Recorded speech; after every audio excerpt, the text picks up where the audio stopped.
Jean-Marie Marchal, bonjour. Bonjour. Et merci de nous accueillir chez vous, puisqu'on est ici au Namur Concert Hall et vous êtes le directeur du KVMA et la personne tout indiquée finalement pour nous parler de chant lyrique. Alors la première question que j'ai envie de vous poser, justement, qu'est-ce que c'est le chant lyrique? Comment est-ce que vous le définissez? Le chant lyrique, c'est l'utilisation de la voix qui est différente de la voix naturelle, en quelque sorte. C'est-à-dire qu'on a tous une voix normalement, et on peut même chanter des choses plus ou moins justes, etc. La voix lyrique, c'est une voix travaillée, c'est-à-dire quelqu'un qui s'est vraiment inscrit dans une démarche d'apprentissage, de perfectionnement, qui a travaillé son instrument pour le rendre plus puissant, plus coloré, etc., plus expressif. Le but étant d'être capable de chanter au sein des chœurs, mais aussi en tant que soliste, ça c'est le but ultime, tout le répertoire laissé par les compositeurs des siècles précédents, et notamment dans un domaine privilégié qui est le plus spectaculaire, qui est l'opéra. Quand on vous entend, on a l'impression que c'est une discipline assez technique. Est-ce que ça veut dire du coup que c'est réservé à une certaine élite ou alors pas du tout? Pas du tout. C'est d'ailleurs le principal challenge pour nous aujourd'hui, c'est de dire à tout le monde, passez la porte. Venez écouter, vous serez convaincus.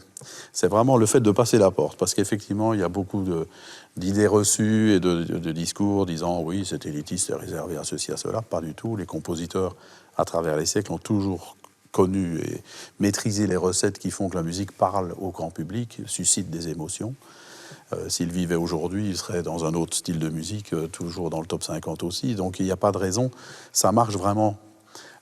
Simplement, ce sont des idées reçues. Il faut être là pour pouvoir vivre l'émotion en direct, la magie du concert, quelque part, qui, si elle est bien présentée dans des programmes attrayants, avec des bons interprètes, fonctionne véritablement. Et ça, on le vit chaque année dans les saisons, les concerts. Il y a chaque année quand même des nouveaux venus. Des gens qui, jusque-là, se méfiaient plus ou moins et qui sont convaincus parce que ce qu'ils ont vécu est très fort. Et du coup, si on se met dans la peau de ces personnes-là et qu'on a envie de franchir les portes, quel est le premier spectacle, quel est le premier show qu'on doit aller voir? Alors, je pense que le chant, c'est très bien parce que, justement, il y a une émotion directe entre l'acteur, chanteur et le public. Et puis, dans des programmes, et ça, je pense que toutes les maisons qui programment des concerts y pensent, il y a des concerts réservés à certains qui ont peut-être plus l'habitude avec des œuvres complètes. Pour celui qui vient pour une première fois, il vaut mieux des programmes un peu patchwork qui les prennent par la main pour leur faire découvrir différentes esthétiques, différents sentiments, etc., qui leur permettent aussi progressivement de choisir dans tout ce répertoire des choses qui leur parlent plus que d'autres, et donc de creuser le sillon à partir de cela.